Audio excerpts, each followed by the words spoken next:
Give me a countdown. All right, welcome. We are here. Let me see the chat. Let me know where y'all from in the chat. I need to see that. If you are in Atlanta, I think you all will be able to resonate with this conversation. If you're not in Atlanta, I think you'll be able to resonate with this conversation. I believe dating and marriage looks different depending on where you live geographically. What y'all think? Maybe? Absolutely. Dating and marriage looks different, but depending? Dating, I don't know about, I wouldn't say marriage, but yeah, dating for sure. Marriage doesn't look different depending on where you're at? I don't think so. I mean, I don't know enough to know. All right. I mean, all these safe answers. Everybody on pins and needles. I mean, marriage is like I mean, why would it look different depending on location? Dating for sure. Because there's a lot more factors at play. Okay, where'd you grow up? I grew up in South Carolina. What part? Seneca. There's about 12 people in that whole city. Absolutely. Right? So in Seneca, what does the average married couple's life look like? Poverty, for sure. Not goal driven. You kind of just going through the motions because this what you were told that you had to do for the people who are married. What do you mean you were told is what you have to do? It's this stigma or it's the perception of marriage that people try to follow. Oh, I got married because my parents were married. I got to kind of follow this tradition. If you're not married, then you are, let's just say, deemed as less successful in a sense. So if you come from a family in a small town, marriage is that equates to success, like for sure. In a small town, for sure. That's interesting. For sure, yeah. It's not like that in Atlanta, JD. Okay, it ain't like that in the Bronx either. It's not a part of That's where I grew up at. So small. That's what I'm saying. Depending on where you're at, that makes sense. Whether it's a small town, like inner city, right? So, where are you from? I'm from a place called Greenburgh, New York. What's it like over there? It's pretty dope. I mean, we got some legends over there. You know, the founders of Earning Leisure is from Greenburgh, New York. That's a fact. Shout out to that. You know, but you know, Greenburgh's a small town, but very friendly. We all like stuck together and know each other, and like my childhood friends are still my friends to this day. So you know, it's a dope place. It's a dope place to. What is marriage like? I didn't grow up like marriage in front of my face. I'll tell you that much. So I didn't really understand what marriage was. Like I remember when my brother proposed to his now wife, she ran up the stairs crying, says, "I said yes," and I didn't even know what it meant. I was only like 12, 13 years old, but I didn't even know what it meant. You know what I'm saying? So because it just wasn't, my mother wasn't married. You know what I'm saying? I grew up in a single parent family household. So and then my oldest brother got married, and that was like the first wedding I've ever been to. I've been to more funerals than I've been to marriages. How old were you when you went to this wedding? 1995. So I was 13. She was 13. Went to your first wedding. You went to a lot of weddings after that, though. I wouldn't say that. I probably went to I was in maybe 2 weddings, and I went to 10 weddings, maybe. 10 total. That's a lot. That's more weddings than I've been in. I mean, I'm 43 years old. So I mean, it's been, you know, I still, you know, my oldest brother got married first, then my next brother. Then I waited a long time for my other brother to get married. He said, I don't think marriage was on the table for him. He was, you know, he liked, you know, being outside. So I said, all right, I can't be outside too much longer, man. Are you gonna get married or not? And then I finally, you know, the good thing about me is what a lot of people don't do. They get married too early, and at least I was able to experience a life where I didn't feel like I was missing out. Like I remember one relationship where I could have gotten married because it was my longest relationship. I was like 30 years old. But I always felt like I was missing out. I started making money. I was getting money. I was, you know, and then I'm in this relationship. I can't play the streets. I just, so it was just like my first, and I felt like I was missing out.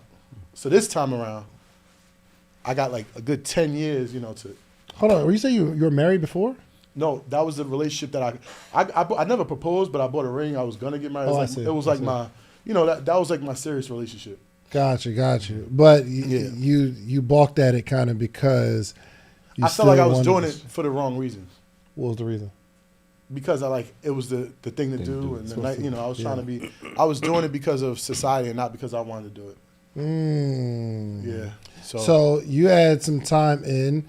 JD, how old are you right now? 41.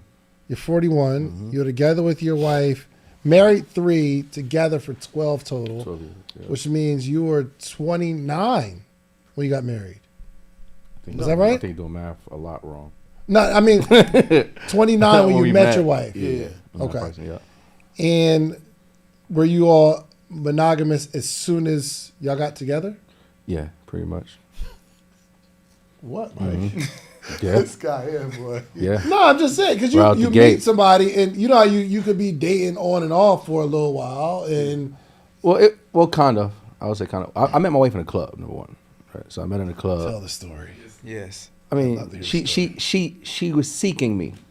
She was seeking me. Seeking you. Yeah, I thought I met her in the club, but I think she gonna tell it different. But I know she came there for me. Here's why, and I'm gonna make it quick. Okay. We in the club. DJ Self is he's New York. DJing. That's New Yeah, York. I'm from New York. I'm from the Bronx. We in BB Temple. Kings. Oh, BB Kings? BB Kings. And they do something when they bring the girls to the stage and they dancing and I'm sitting at VIP on the seat on the top of the seat. My wife's sitting behind me. We back to back. And then we look over, she make a comment, I make a comment, then we just start giggling, start talking. Long story short is I get to the point where we just kind of, conversing. And I'm like, all right, cool, let me get your social media. So I give her the phone. MySpace? This is still Instagram. It's still Instagram. I Instagram. don't- But the whole point is she already got me locked in. I'm like, oh, you following me already. This is a play. So this is a play. This is that. I said, oh, in my head, I'm like, oh, you knew what you was coming for, and you sat right behind me. She had a game plan. So I met my wife that day. Maybe, though. Nah, she had a game plan. Come on. You followed me, and I used to do events. I used to throw parties and stuff, and we was doing a bus trip to a water park. So her and her friend was supposed to come.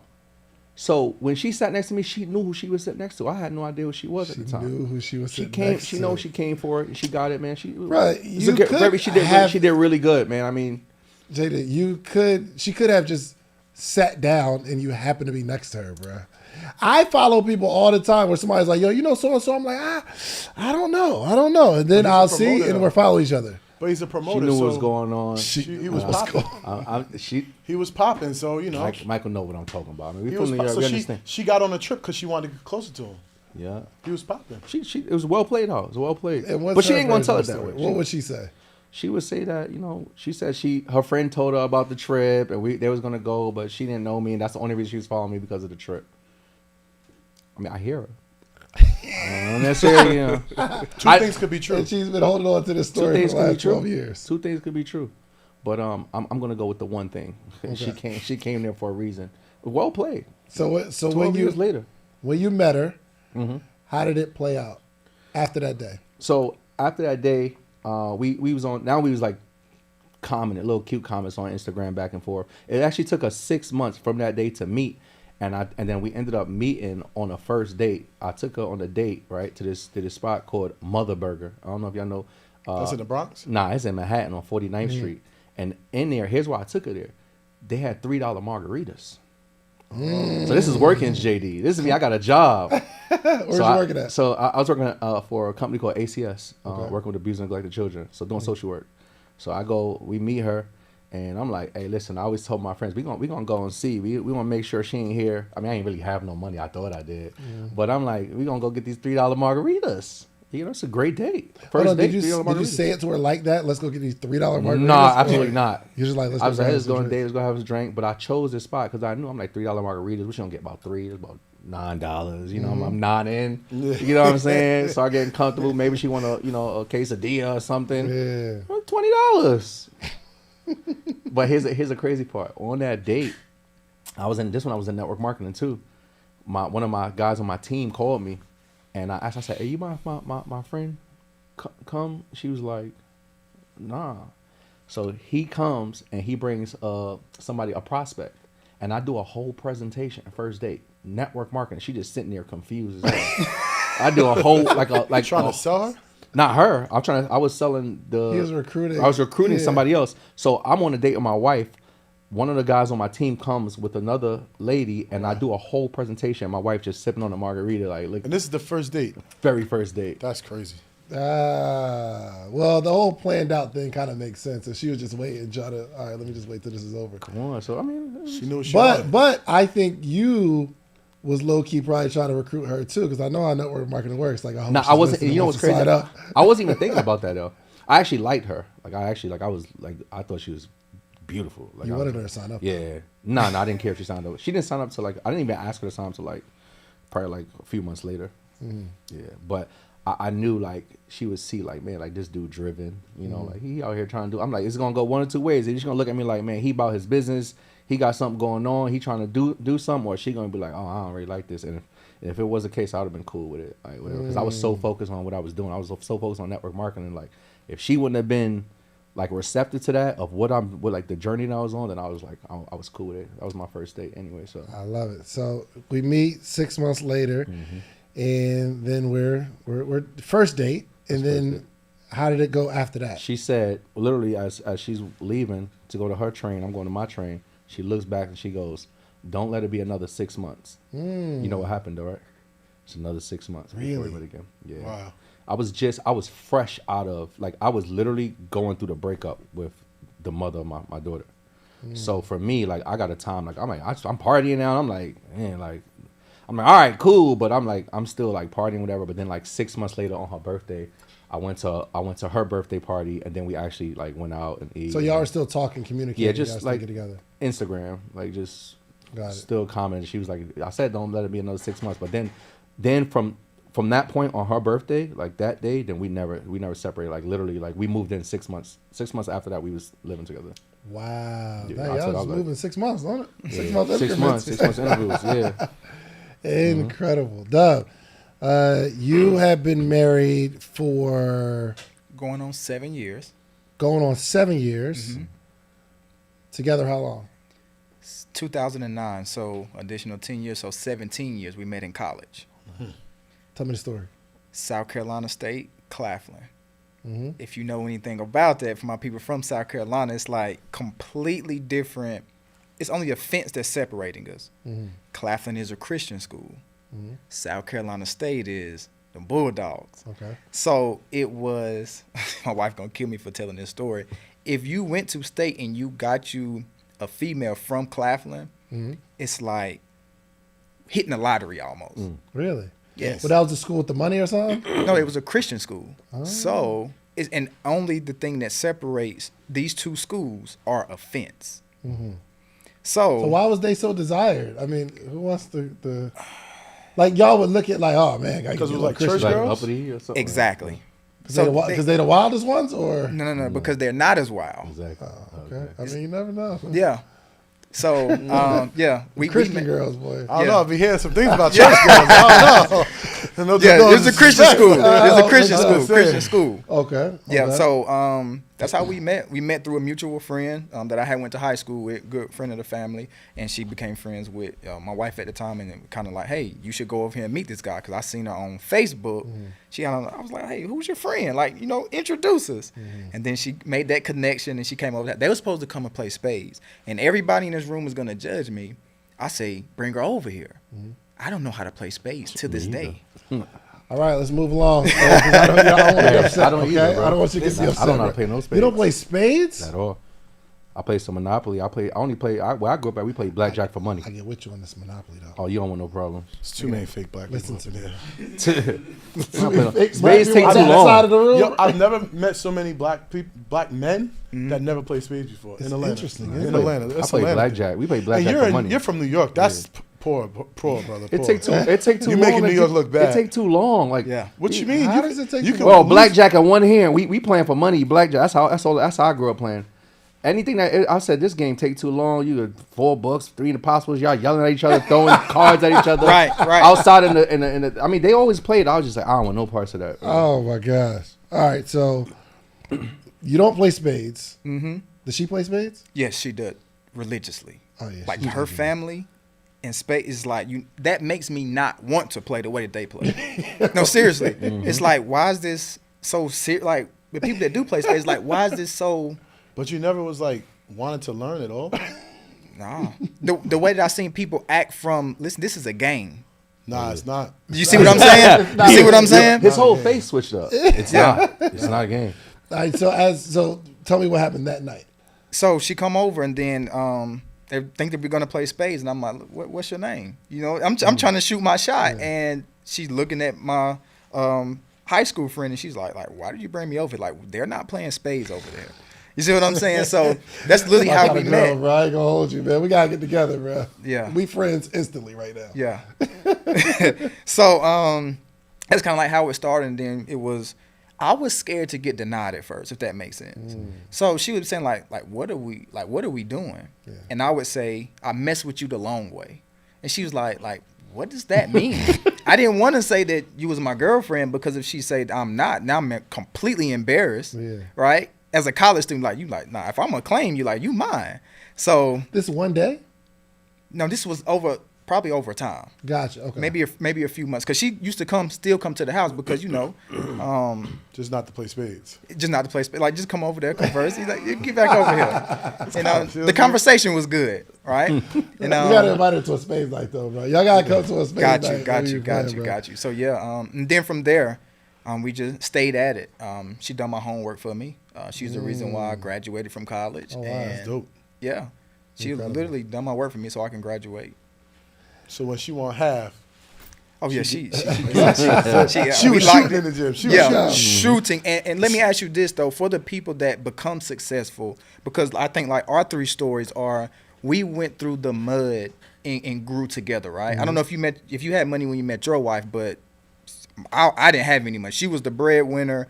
Since we both in college, of course. Really? But yeah, she was working a job. I'm engaging in legal activities. Conversation for another day, of course. And we grew together. So I can't imagine what it's like in this current social media climate, trying to find a wife or a husband with the perception that's painted online. Yeah, sure. So I couldn't imagine this. Once again, this is 2009. Yeah. I couldn't imagine nowadays what it's like trying to find the right one that really wants to build with you and establish something. Man. Mike? You were that 2 years? You said two years. Well, I mean, I think it is hard to date now because you have so much access to the world. Like even going to high school and college, Facebook wasn't even there. You know, where it's so much easier to hit a girl in the DM versus go up to like if I see her in class, I can hit her in the DM. Like these kids are just they don't walk up to the human being. You have access to everybody. It's just hard. It's hard. It's hard dating, you know? So, I mean, look, you met your wife 4 years ago, married 2 years. We got a couple kids. We got our kid's birthday is around the same time. Yeah. How did it happen? Well, I actually found her on Instagram, and I'm still old school dude. I don't hit women in the DM. Never have, never will. And obviously I'm married now, so I'm out the game. But I seen her on Mr. 2 Weeks Out's Instagram, and she was just dope. Like, she looked dope, and she was, educating the people. She, had her little videos looking all sexy, but, she got you, pulled you in, was sex appeal. But then when she opened her mouth, she actually said some valuable stuff.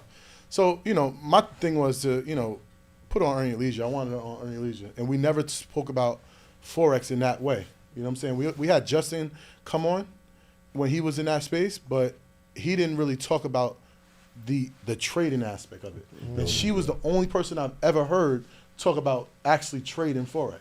That was your move. That was it. So, and that's really what I was in a relationship when I first seen her, so that was my interest. But, obviously she's attractive or whatnot. Like, if she was 10 times as dope on Forex as she is now, and she wasn't who she is, you wouldn't be like, yo, let's get you on Earn Your Leisure. You wouldn't do that. That was your move, bro. My first goal was to get on Earn Your Leisure. That was my first goal, so we can empower the people in Forex. It's a good play. Bro, he didn't say, yo, you didn't look at her Instagram like, oh my gosh, I got to get on Earn Your Leisure. You're like, yo, this is a vibe. My way in is I'm going to make the invitation. But that's a big play right there. That's a good play. That's for sure. That's dominant play. Don't act like it's not a play. Anybody singling he plays spades. Earn Your Leisure, they're really good. They having fun. so then like maybe like 6 months down the line, we had that 6 months thing. You know what I'm saying? 6 months. I don't know. We had an event. Oh, that's okay. If y'all learn to try to get the formula, 6 months. Okay, that's the vibe. I don't know what it is, but 6 months. 6, 7 maybe. And then I met her. I actually seen her in real life at our networking event. So she came to our networking event. Was probably there for like 10 minutes, literally 10 minutes. And I seen her come in. I said, I text the group. I say, yo, she's off limits. Did you really? Yes, I did. Flag request. Yes, I did. And I said, She's off Shotty, limits. you know, I'm behind the scenes, but I said, Shotty, you got to say something dope about me on stage. Or send me something dope, you know what I'm saying? Gas me up, you know what I'm saying? Did he do it? Did he do it? Yeah. But the crazy thing is, This is a true story. 100% true. 100% true. And then at the moment, this is live, I shouldn't be saying this, but I'm actually in a relationship and my ex-girlfriend's at the spot. Oh my God. But when you're in a relationship, you know it's not gonna, you know, it's just, it was just, that was the season that I needed and that she needed to go to the next season. Yeah. You know what I'm saying? So, and we live, damn. I'm glad you can Say edit something cut. dope about me on stage is wild. That's a good move, though. So, you know, he did that, whatever. And then I seen her leaving, and she's going up the steps, and I kind of like pull her hand. I'm like, yo, where you going? She said, I'm leaving. So, you know who I am? She says, and I said my favorite line. I said, yo, I'm going to change your life. That's what I said to her, right? You know, take my contact, and I'm going to change your life. That's all I said. She took my contact, and then that's kind of like how we met. But I still was being respectful because I was in a relationship. She came on to me. I never came on to her. What are you talking about, Mike? 100%. Bro, if we're all following the story. I agree. Yeah. The thing is, you gotta. Bro, create, she's walking away. You grab her head and say, I say, yo, where you going? Where you going? And I'm going to change your life. Yeah, I did. So where's the she Business came on to me first. part? Yeah, where's that? Where's that playing? What? You said she came on to me. So what? All right, so that's we're after. gonna go into all right. So technically, you know, I said change like whatever. We met for the first time as a business meeting. Because what was the first thing I said? I wanted to get her on Earn Your Leisure. Okay. That was the first thing. So I met her at Papacitos. We talked about the business and talked about, you know, how we gonna grow her business and, you know, figure all this out. And that's what we did. And we first started on business. So the first 3 meetups was all about business. Then that third meetup is when she said, you know, and I just kind of told her about, you know, me and my girl broke up. You know, she was talking about that, like, because we was on the ends with that relationship. And I told her, you know, we broke up, you know. So I guess she didn't want this great prospect to be out on the streets and on the market. Mm-hmm. So once I told her that, like, the next time we met up, I guess in her mind she was like, I'm not gonna let this opportunity go, because this is a dope catch. I believe you. So I walked. I walked to my car. I'm about to walk to my car. She said, "Let me walk with you." And she never walks with me in my car. I walk to her car, and then she comes to my car, sits down, and she says, "You know, I really like you. I want to see where this can go." That's a fact. This is I hope you're paying attention to this. Mm-hmm. It's a fact. Because the ladies are seeking them. Yeah. Especially she's from Decatur, Atlanta, a southern peach. Here's my thing, though. Here's the only thing about this story. We don't know what type of shots you were shooting or vibes you was giving during these 3 meetings. For one, I tell you, I'm going to change your life. And then you like randomly talk about, yeah, me and my girl. Well, look at it. I met her, right? And then she didn't understand like business the way I understand business. She really is just a trader. She loves to trade, and she was just trading. That's all she was doing, right? She didn't know, like, she was doing a free class every single week. Had thousands of people on that class every single week, not trying to monetize it, nothing. She had no course. She had no business structure. I created all those structures for her. She's made millions and millions of dollars in the first 2 months of me meeting with her. Did I change her life? You 100% changed your life. Like, you know her before I know her. Look at her before I came in the picture. Look at her now. No. I'm not doubting that you changed your life. I'm thinking in these meetings. Before the personal aspect, business aspect, I said I was gonna change. I know gaps. When I see somebody, I know gaps. And she was the gap missing from Earn Your Leisure. She was, and by me putting her on Earn Your Leisure and letting the world know about what you can do with this Forex thing and trading, not that network marketing thing. No offense to network marketing. I agree. It changed everything. And you know, it showed in her outcome. I love it. Okay, so you believe me, right? I was business first. No. I may have had some hidden agendas. Yeah, there was, bruh. And it We're always men, comes we're off, men, bruh. right? Yeah. Yeah, no, for sure. But that is bold of her to say, all right, bro, like, what are we doing right now? I'm with this. So, I mean, yes. she knew, you know, like I said, I was out of the relationship at that point, and she knew that I was out of a relationship. And she, to be fair, I probably wasn't the most physical child because I probably was the heaviest I've ever was. But she got a chance to see my heart because my brother was like, he was in a 2-month coma. And she seen how like loving I was to my family and stuff. So she did get to see the inside, and she seen like I was so genius in terms of being able to build her business the way I did. She's like, damn, this guy, he's like, and she in her mind's like, oh, he's a little chubby, but I'm a trainer. I used to be a trainer. I could get him to lose weight, and now, you know, I'm like the. Hey, come on.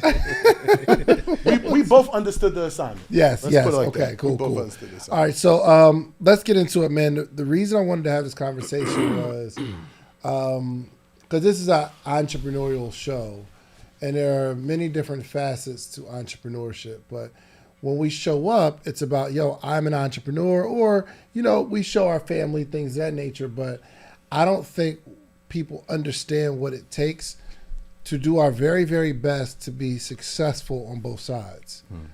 And there's always like a give and take, almost like a seesaw thing. It's almost like when you're going hard in my perspective. We could be going hard in business, but relationship can strain sometimes. And sometimes you can like really be like, yo, I'm gonna be the best man I could be, and I'm gonna like really be all in on my family, things of that nature. And business can slip. Like we just start making different decisions. So that is the conversation I want to have. So JD, I want to ask this question. Did you ever feel like you were failing at home while you were winning in business? Yes. Explain it. And still, sometimes to this day, I do. Even a recent conversation that, a recent statement my wife made to me, and I'm gonna give y'all some perspective. So I'm gonna talk to the people, and I'm gonna talk to my wife at the same time. My son is in basketball now, and my wife sent me a text message because my son had a hard day on the court, and he was like, "I hate this. Like I suck," right? And my wife's been trying to get me to train him because I played D1 basketball with Shadi, right? So she's been trying to get me to train him, but I've been going hard in business. And when my wife made that statement, it's one of the most hurtful statements. Like, I wish you would just give him more of your time. And in my head, I'm thinking, I want to give him more of my time. You don't think I want to do that? Like, that's what I want to do that. But I am challenged with the decision of saying, although I know I want to do it, although I would rather be doing that, I have to make this decision to do this. Because the reason we're living the life we're living right now is because I have to make those hard decisions. But not only do I have to make those hard decisions to go out there and build the business, I also have to deal with the emotional aspect of saying, damn, I really want to be there. Like I try my best. Like even yesterday, I had a meeting. I left the meeting, go to my son's practice. Right there, I have to leave 10 minutes later to get to the next meeting. You know what I'm saying? It's the thing I enjoy most is spending time with my family. Anybody who see me online, they know I like spending time with my family, my kids. But I have to make the decision, the hard decision, say, listen, you know, in order for me to continue to provide this kind of life, there's sometimes I'm gonna miss a few things. I'm not gonna be there, right? And sometimes they'll think, hey, the child is gonna suffer. I suffer too because I wanna be there, but I have to do this. And guess what? You're not gonna understand it. Just like you ain't understand it 3 or 4 years ago when I was making these decisions, but you see the kind of life you're living right now. But I have to make the hard decisions. And at the same time I make the hard decisions, I got to deal with the emotional strain of knowing like I really want to be there. So if somebody says something to me like that, like when my wife said to me, she wasn't intentionally doing it, but she don't understand that it's gonna be it's gonna be really hurtful for me because I actually want to be there. I actually want to do it, but I know I gotta take this season. Like this is that season. I gotta do what I need to do if I'm gonna get us to where I'm looking to get us. And where is that place that you want to get them to? So for me, like my goal right now is to get to a. So I said when I moved to Atlanta, my goal was very clear. I said my goal is by 26, the end of 2026, I want to have a certain amount of money coming in per month to where I can spend time with my family and my kids. Everybody's goal is different. Some people like to hustle. All right, cool. We had $1 million a month. How do we get to 2? That's great. And that's all love. That's just not what I want to get to a place where I have the businesses rolling and it's rolling the same exact way it's rolling with me, is rolling without me. Right? I have enough money for my investments, everything that I'm looking to do. I have enough money to provide for my family and do those things, and I can just spend my time with my family. I'm not trying to be out here grinding and doing 30 different things. I want to be able to. I just show up where I need to be show up. Like I come in and give value in an area where I get like my coaching. That's where I show up. Everything else, it kind of runs on its own. I got the investments going. I got everything rolling, and most of my time goes to my kids and my family. Bro, I was literally just having that conversation today because I was like, dang, I leave first thing in the morning every day, Monday through Friday, and I don't really, like my wife sent me the video of a song playing soccer today, and I'm asking myself, like I'm sitting there like, bro, do I really have to work every day? Or can if I only had 3 days to really get it in, could I be just as effective as being here every single day, 5 days a week? Yep. And I was literally just having that. I was asked Armani. I was like, bro, you got a laptop at the crib? Can you edit the videos at the crib? Because we come here to edit videos and all that kind of stuff. And he's at a point where him and I actually. We're on the same page with the concept. You know, you first start working with somebody, it's like, I like that. He just understands what I like. He puts his creative twist, things of that nature. And I'm like, bruh, do I have to be here, bruh? And that's really what was ringing through my head. So I'll ask you the same question, Dub. Do you ever feel like you're failing at home and winning in business? So for me, previously, yes. Right now, no. And I'm going to elaborate on that. Whenever I first came into business, remind you, my journey in 2021, I was in the warehouse driving a forklift, so on and so forth. I get into business and I make more money than I have ever made collectively over my life, my first year in business. I'm very active in the business and I'm physically at the house, meaning that every single day, me, my wife, and kids sit down and have dinner together at the table every single day, right? And then I'm there, but I'm not mentally there. My wife waits until we get upstairs after I'm thinking everything is perfect because we used to doing this.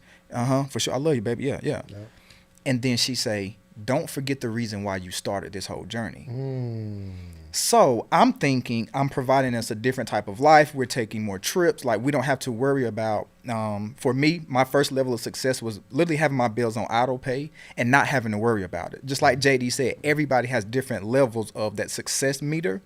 For me, my first one was like, bro, the moment that we can get our bills on auto pay and we don't have to worry about it, that's that first level. Yeah. So, and fast forward to now, I feel like I have a healthy balance, but I battle with myself versus with my wife and kids. And what I mean by that is I feel like I am missing out on, and my wife knows I'm talking directly to her, missing out on a lot of opportunities, a lot of investments, right? Simply because I prioritize the presence, because my father, who's a narcotics on the SWAT team and all of this, he prioritized the career over the household, if that makes sense. Yeah, nah, absolutely. So with me and where I'm at now is like I have never been, any mastermind that I've been to, anytime I've ever been on a plane, probably 40, 50 times now, my kids has never not been with me anytime I go anywhere. Really? So I pull them out of school. I'm paying a nice penny for them to go to this Montessori school, but I'm like, Oh, my kids in Montessori too. Yeah. So you know about it. I got 3. But we only got 2 days. We only there 2 days. I got 3 going 5 days.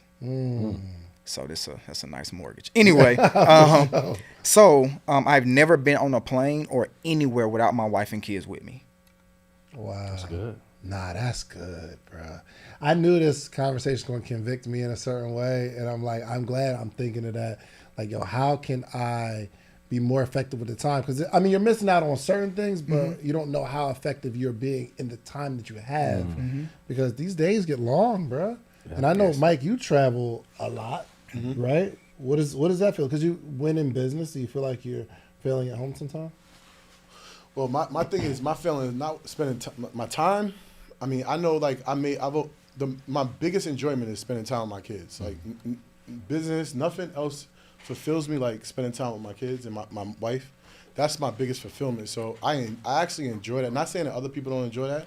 Like, the business is always secondary when it comes to spending time. Like, now my oldest son is talking, saying, "Dad, I want to do this or that." And you can't, like me walking in that house and my kid, I dreamed of that before it happened. And when that happened, that was like, that's what you're doing it for. Yes. So that was like my biggest thing was was just spending time with my kids. So I take them to school every morning. I dress them, take them to school every morning.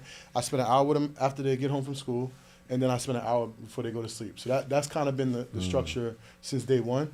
So, but my biggest struggle is making decisions with my emotions, because being a leader of a household, and now me getting into a marriage at 40 years old versus 30 years old, I've always only had to worry about myself. So the decisions I make only affected myself.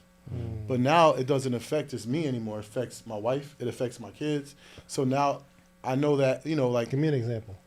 Like buying an expensive house, right? I got to think about, is this going to be a purchase that I can... Because a lot of people that got these nice houses, including myself, it's a borrowed life until it's paid for, right? Mm-hmm. Right? Like a lot of people go into foreclosure and things like that. Like, so I can't give my family this life and have to say, oh, we're taking this back.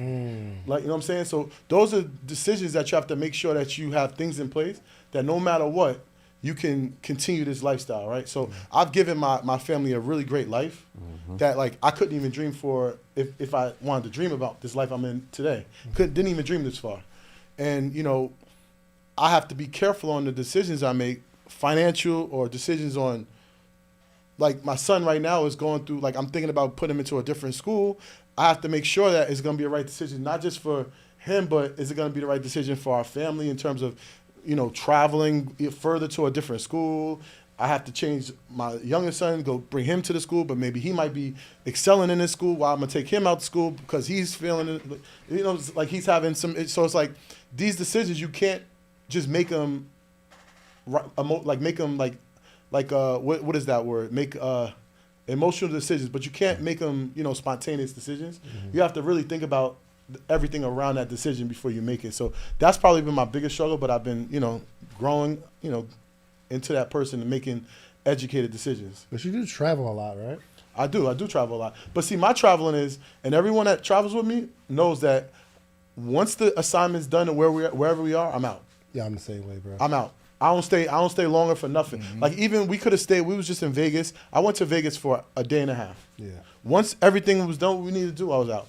I love it. It's out. So I always end my don't ever travel with me and be mad that I left early. Don't do it. And now that you got same day change and all that things, don't ever travel with me and be mad that I left early, because that's what I'm gonna do all the time. I love it. And anybody can answer this one. What did your wife, or what does your wife have to tolerate while you're figuring this thing out? Because and for me, I'm still like figuring it out. Mike already has it figured out, okay? Yeah. But what does your wife have to deal with as we're building this thing? And anybody can answer it. I'll go first. It's the tension that we get when we're not able to, kind of like what Mike said, continuously provide this particular lifestyle. Because as I was growing in my first year of business, and then I had to take a step back to be present with the family, okay, the business dipped. And we all men, so we can really talk here. That's frustration on another level. Come on. Whenever that money not coming in like that, and of course we don't glorify it, now the drop of a book or somebody wasting some juice on the floor, that's going, for me, I can't speak for everybody else. Talk freely, my brother. So now I haven't made any money today, for example, and this where I was at previously. I haven't made any money today. My frustration level is here. So things that you would get away with if I have a $20,000 or $30,000 day, that's not going to slide whenever I'm not making this particular money. So you run by having fun, doing kid things, and you knock over some juice. Now I'm yelling. So this were the things that my wife was having to deal with when she had, listen, you need to go and take a walk, you need to go and calm down. But I'm not explaining to her, I haven't made any money today, because you don't want to glorify it in that way, or even let them look at you less than, if I'm making sense. 100%, bro. I've been an entrepreneur for a very long time, and one thing I know about entrepreneurship is that there's seasons. So whatever y'all see, if you see somebody online and they feel like, yo, we just been winning for the last 10, 15 years straight, they're probably lying. Bro, every month, you can have a bad week or a bad 2 weeks. Oh, God forbid, a bad 3 weeks. Even if you got money in the bank, you got investments, all that kind of stuff, bro, there's still a feeling inside like, ooh, especially if you remember getting broke. If you remember it, it's like, ooh, hold on. Is this all going away?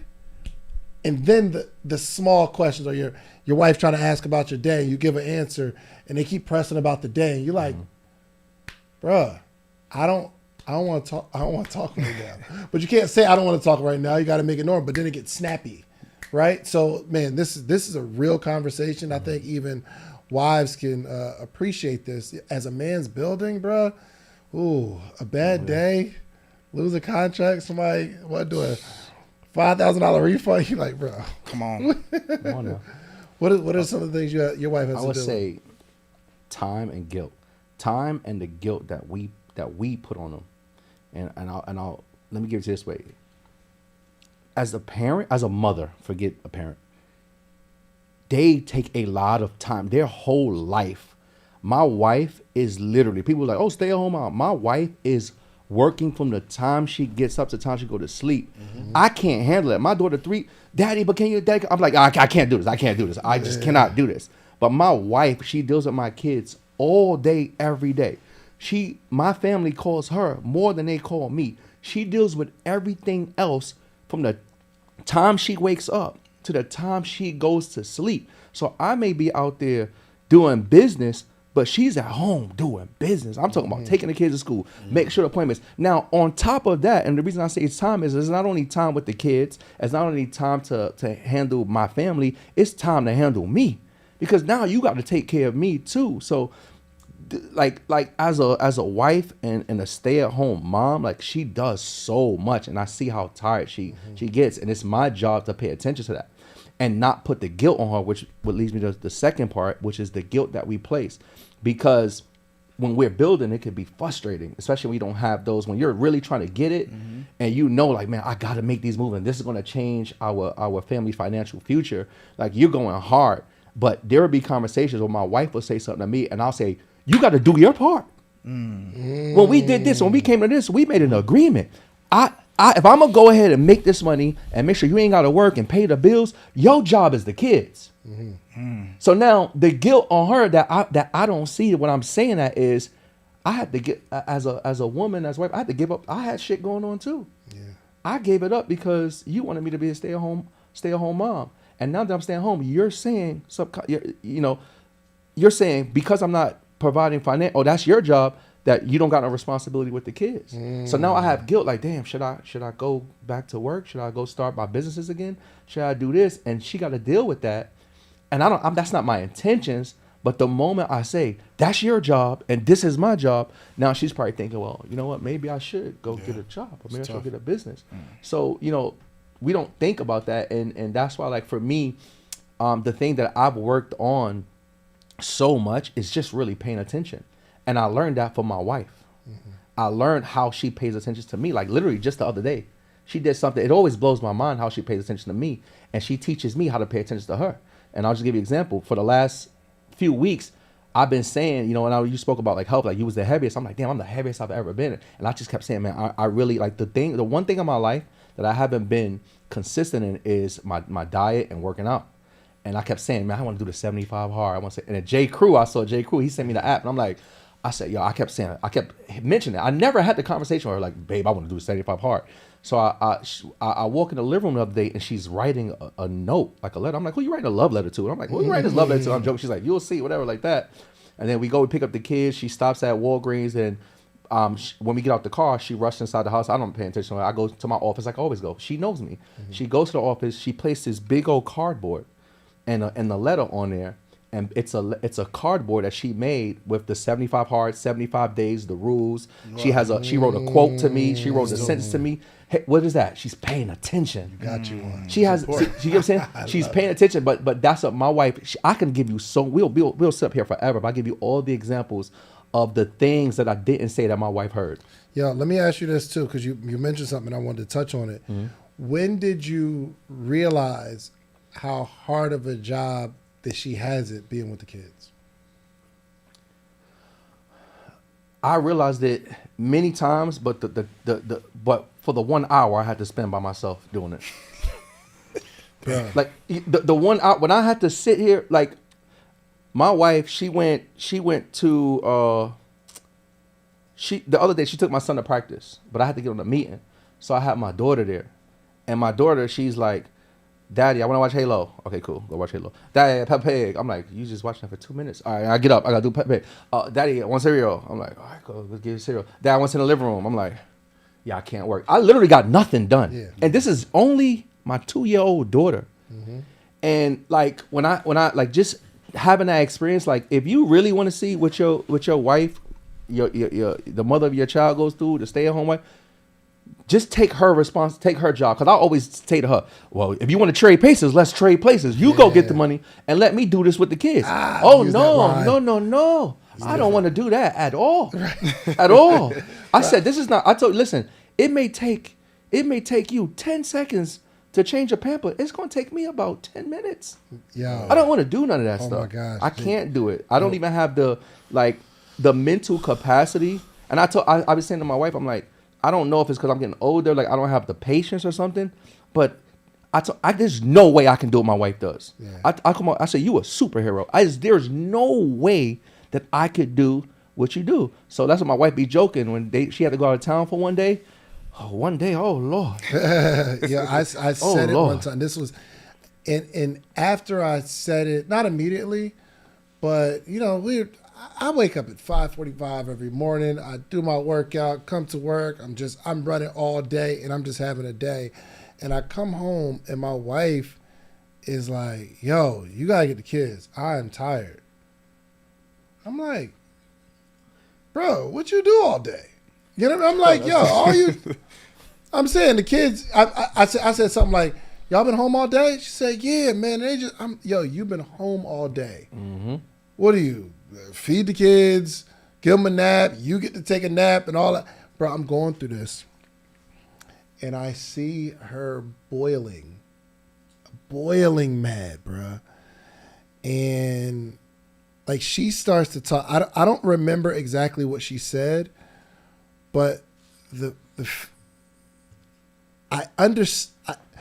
I started to feel horrible because this is the most selfish I've ever been, because I'm looking at the world from my perspective and what I have to do. And then I'm starting thinking like, I'm not really that tired because I've been doing this for the last X amount of years. Right.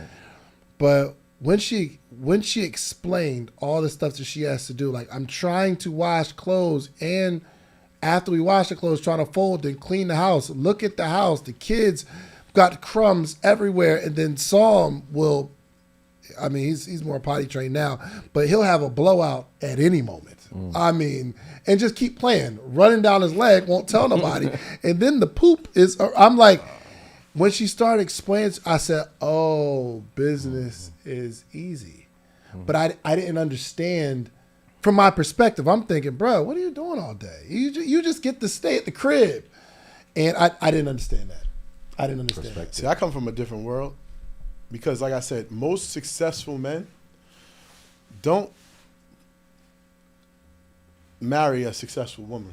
Mm-hmm. And like I said in the beginning, because, it's hard because most successful men have a big ego, right? So it's hard for them to put their ego to the side to let their woman, And I told my wife the other day, I said, you the bag, you know what I'm saying? Because she's special. Mm-hmm. She's special. And it's like, speaking of 75 Hard, she's on like day 13, day 14. And, I think that was the biggest sacrifice she had to do, is kind of put her life to side to become a wife. Mm-hmm. That wasn't her. Because she's entrepreneur. She's hardcore, you know what I'm saying? She's different. Like her mindset is like, like a dude, like, you know what I'm saying? Like getting, focus on her craft, building it, and very structured. And when, we met and started dating, it was like, wait, I gotta, like, she's the type that wants to do what the dudes do. Like, even like go doing a push-up challenge. She want to show you she can do more push-ups. You know what I'm saying? She was like one of the dudes. Like, and it's like she had to kind of, and it took a while to like kind of figure out, like, I got to be a wife now. I got to be different. I can't just do the same. I'm somebody's wife now. You know what I'm saying? And I think that was take that power away from her though, huh? It did. She didn't like the fact that the woman she was was losing the person that made her to this person. And it took time, especially going through postpartum and stuff like that. Yeah. Time to kind of get, and like now, like even seeing her these last 13 days, it's been truly amazing. And it kind of reminds me of why I fell in love with her, because of how goal oriented she is, how like disciplined she is. Like the woman has 2 kids and still had a 6-pack, like nothing. You know what I'm saying? It's like she's so locked in. It works, bro. And it just watching her become locked in again is like reigniting like that love, like that. I like, damn, like she's. And it inspires me. So she's been inspiring me. She's been doing. She you know, it's different because a lot of people don't have that. Like if something does go wrong with Michael J. MacDonald, I got Jessica MacDonald that could, you know what I'm saying, step in. You know, and that's definitely a plus too. And I've been so like accustomed to pouring into people my whole life. I've been pouring into people because I've been behind the scenes. So it's like second nature to pour into her. So I'm not afraid or not mad if she becomes like this big old thing. Like I try to help her and pour into her as much as possible because that's always been my second nature.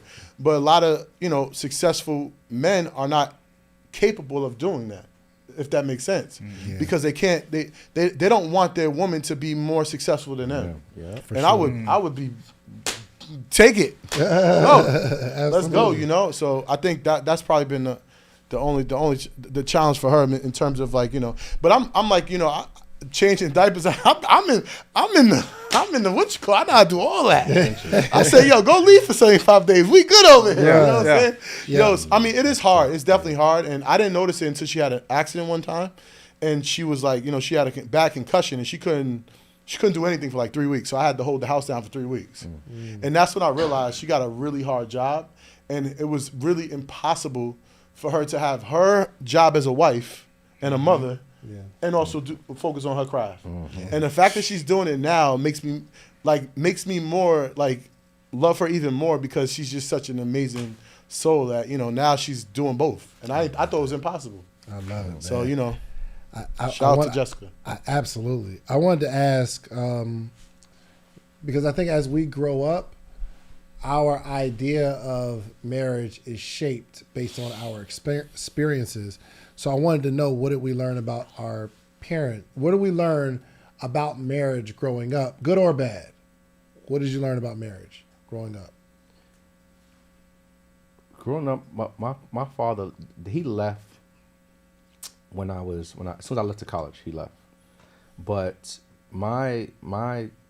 it was just my mom. My father was like always out there hustling. My father was in the streets, you know. He was out there just trying to get it. And I watched my mother still, like, she had to go to work. I remember her going to school. I remember her getting a job after that. I remember her working all this time and have to come home and I come from a big family, right? My mother had 8 kids. My father had a daughter before he met my mom, so it was 9 total. 9 kids, and I watched my mother, like, struggle her whole life just trying to provide for us.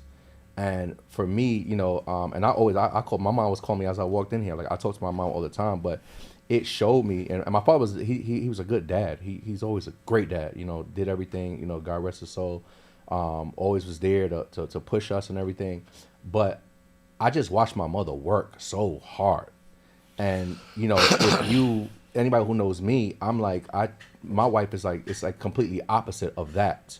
Right. I lived my life, and I told my wife this, like, it was like last month, and I said, yo, man, I'm cool with what I got. Like, everything that I do is for y'all. Like, my goal is literally to make my wife life as easy as possible. As easy as possible. Like, we get to the gas station, I said, when's the last time you got out and pumped your gas? She said, I know you're tired. Like, I said, when's the last time you pumped your gas or paid for it? You don't do that. I just took her right before we came here. But I said, hey, I'm getting up, I'm going to car. I need you to drive your car because I got to drive. I got to go to do this interview. I said, go ahead, let's go. We went, take the cars, we get the cars washed. Make sure the car is washed. You're making sure make sure all the bills is paid. I'm making sure you ain't got to worry about nothing. Like, I just want your focus to be, I want your life to be as easy as possible. And I didn't even understand how valuable that was for me. Like, I thought that I was just making her life as easy as possible. But I found that the easier I made her life, the better my life became and the more successful I came. Yeah. And now I just do it. I mean, when I tell you I enjoy making, I send my wife a message at 2 a.m. like, hey, listen, we going on a date tomorrow. Here's the 2 restaurants. You pick one. I don't want to hear nothing. Just pick the restaurant, wear something nice. When I finish doing what I'm doing, I'm coming to pick you. We going out. Like, my wife has to live an extremely soft life. I watch my mom work hard. My wife, you got to have this soft life. You know what's crazy, though, when I think about that? It's like the soft life is cool, but it's like, how many women out there in this world that are married that literally put their dreams and aspirations on hold for their family? Absolutely. Like so many women had these dreams of doing this and doing that. They meet this man, they get married, they have kids, and they have to put it on hold. Exactly. And like 30 years down the line, when the kids are gone, and they're like, they feel like they're missing out.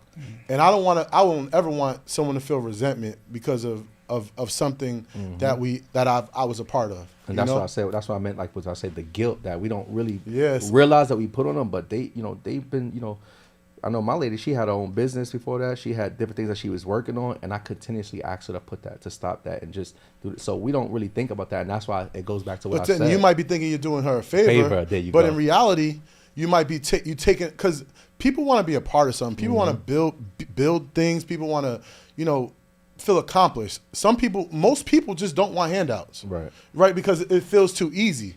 Like it just feels like, but when you teach somebody how to make some money and they make it on their own, how much more accomplished you feel versus than someone just giving you the money. Right, exactly. So it's like, I think it's just like in leadership, right? Like I always ask everybody that works for Earn Your Leisure, what's your goals? What do you want to accomplish? Like like I'm asking them now, what's 2026 look like? How can I make this year better for you?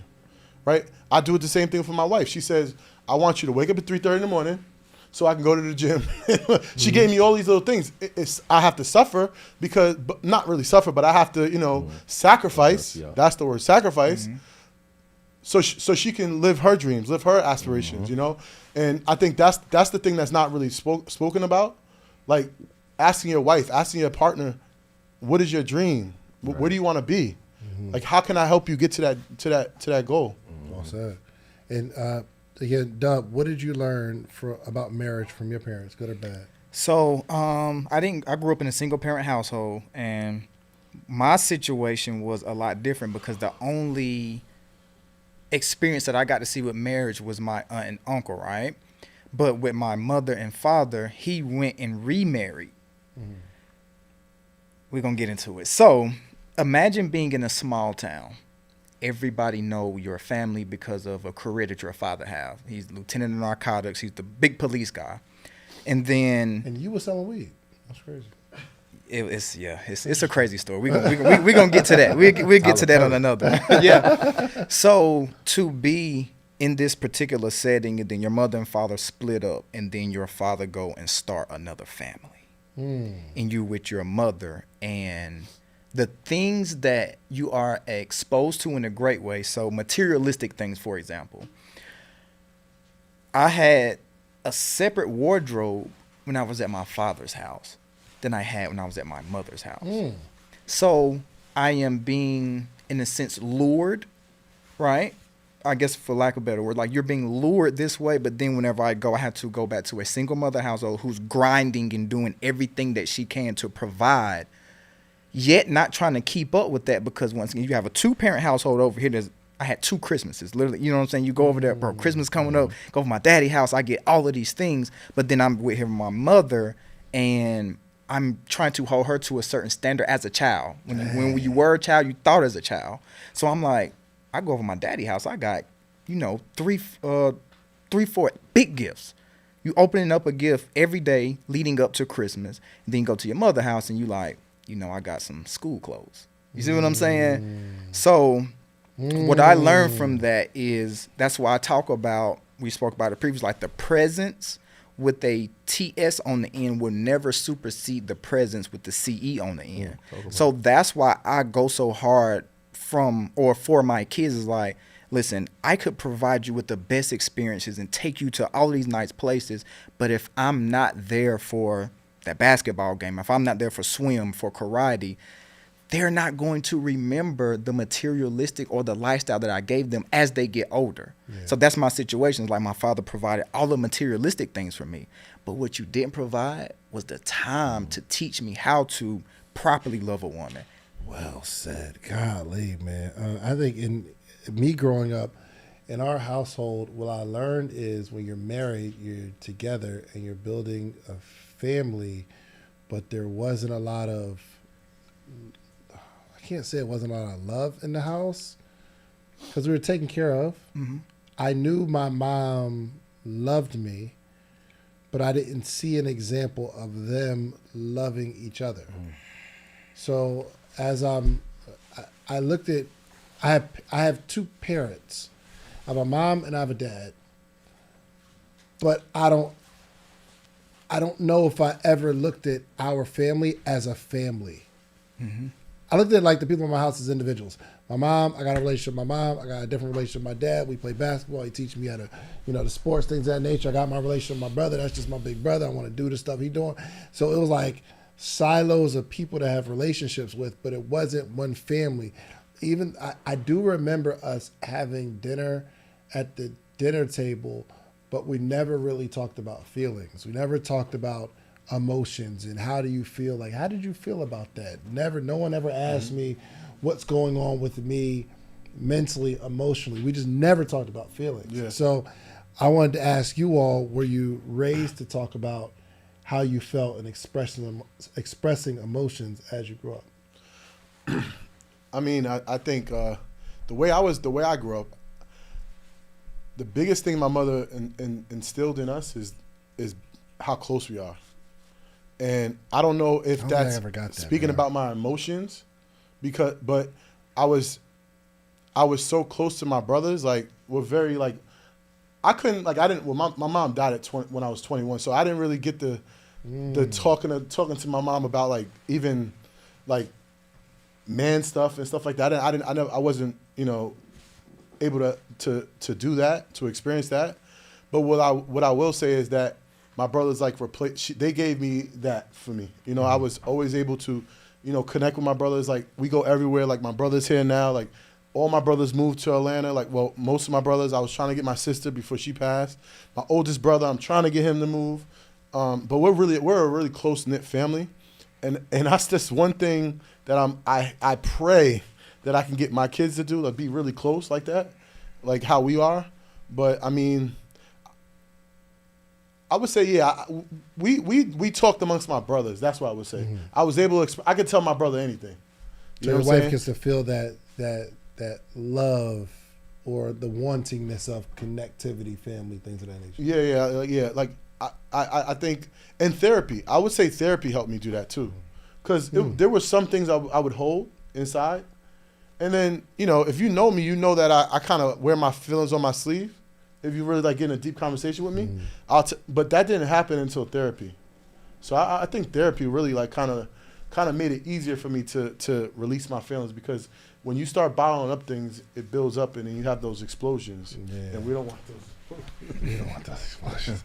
But I know my wife would love for me to be more emotional and talk about my feelings, but I just didn't grow up that way. So you don't talk about your feelings with your wife? Well, the thing is, I don't want to say it like that, like I don't talk about my emotions with my wife.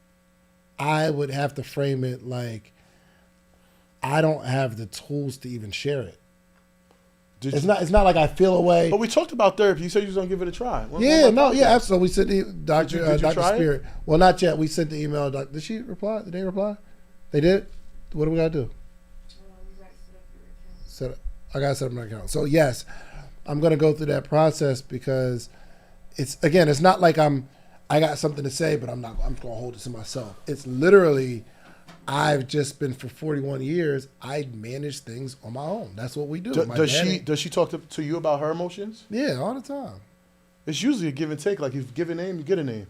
When someone opens up to you, you don't feel obligated to open up to them? Not if you don't have the tools. It's not, again, I'm not saying I don't want to. Have you ever spoken to anybody about your feelings? I mean, sure. Your friends? I mean, well, it depends on how deep we're talking. So there's certain things you hold in, certain things you... But no, that's the thing, Mike. It's not that I'm holding in my feelings. I'm not accustomed to sharing like that. Mm-hmm. So I think I've even suppressed the feeling that I have. So I can't even put a name on it. I don't even know what to call it. Let me ask you, so if she made you feel a certain way, would you express that to her? Oh, no, I go silent. And that could be a problem. Yeah. Communication. Me and my wife literally just had a conversation about that this morning, because I told her what my 2026 is going to look like. And she often says is that you have conversations. This is good for you, Dave. You have conversations with other people before you have the conversations with me, because based on your relationship with other people, they're going to tell you what you want to hear. Explain that. What do you mean? So before, let's say that business, with entrepreneurship podcast, 2026 podcast run coming up, probably 20 different cities over the course of the year. For some people it's a lot, for some people it's not. And how does that look for my family dynamics? I may go and ask, like, bro, like, Dion, like, how do you do this? You see what I'm saying? Herman, like, how do you do these things? And then I'm getting advice from someone else who's not in the household. So the communication part, even though we see each other every day, we, raising the kids together, on certain parts of what I may be going through, I personally feel you don't understand what this world is like. So that's what I'm saying. It's like the communication part is very key. And me being the only child, I didn't have anybody to talk to growing up. So very similar to you is like, whenever I went through something, I just kind of held it in. You just go through it, though. You just go through, and then it always works Somebody itself said out. in the comments, men should not be discussing feelings. Wow, Mm. that's crazy. I mean, hey, and that's super crazy. That's But it's like we're so used to dealing with it on our own. Like that's always been my thing. Like I've never had or never felt that I can go to somebody and share my feelings because I've always been the person protecting everybody else. I've always been the person like being there for everybody else, and I just have this. And this is something I came up with. Me, I expect me to always fix me. Yeah. I just don't expect anybody else. So when I was sitting in the car the other day, I said to my wife, I said, man, all I do is like really like I'm working. And I said to her, I just want something for me. Right. I just said I said something for me because she had mentioned, I said, sometimes I just want to go to a bar like alone and watch the game and have some hookah. I said, I just want to do that. I said, I've been looking because I barely watch TV. Like I play ball. I don't even know what's going on in the NBA, NFL, whatever. So I said recently, I'm like, yo, what channels should I purchase to watch football or basketball? 'Cause I said, maybe that'll be the thing. Like I just want something to say, I'm about to watch the game. Something for me because I feel like my entire life I'm just doing, I'm moving, but I don't have something to say, this is my relief. My wife, she made a statement. She said, yeah, I want something for me too. And I said, and we had a conversation. I said right there, I said, I get it, but I don't. I said, this is why. Right, and I'm opening up to you. This is like personal stuff that happened. I'm like, I said, this is why I never really like to say what I feel, because when I say what I feel, you say what you feel, and I have to automatically go into the mode of of listening to you. So I said, so now for me, a lot of times when I may feel something, I don't say it because, am I going to get somebody? I said sometimes I want you to think about this. And me and my wife have good conversations. We good. We'll have a conversation. We'll learn from it. And I said to her, sometimes I want to feel like I can say something for me and it doesn't become a part of you. I said, you need to know. And I said, it doesn't mean that what you're feeling or saying is not valid. It's just right now, it ain't the time.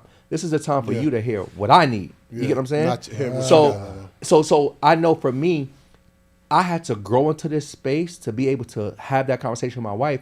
But before, like David said, I would just not share it because I'm like, it's almost like saying like my feelings ain't important. It don't count. I got to make sure I protect their feelings.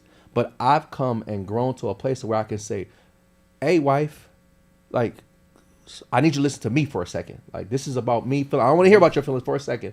Let me get my moment off, and then we can go back to protecting you. But I need a moment for me. Yo, you know what's crazy? I think that may help me because I know if I share how I'm feeling, it becomes a feeling sharing fest. Right. And I don't really want to say, I don't care about how you feel about the situation. I just need to vent. Right. But I've never said that. And even while you were saying it, I'm like, dang, that's wild to say to your wife. But that might help her even understand me. Yeah. It's so important because it allows me, as in the last few years, I'm just been more of like paying attention to things and not paying attention to things from my perspective, but also paying attention to things from how the person I'm speaking to is receiving what I'm saying. Yeah. Right. So I pay attention a lot to that. And I realize like for me, right, I have to sometimes, tell my wife, like, because as a man, we're always protecting, providing this. And I have to say, listen, sometimes, you know, as a man, I know I'm just manly man and provided and always there, and I hear your emotions and I always make you feel good and I comfort you.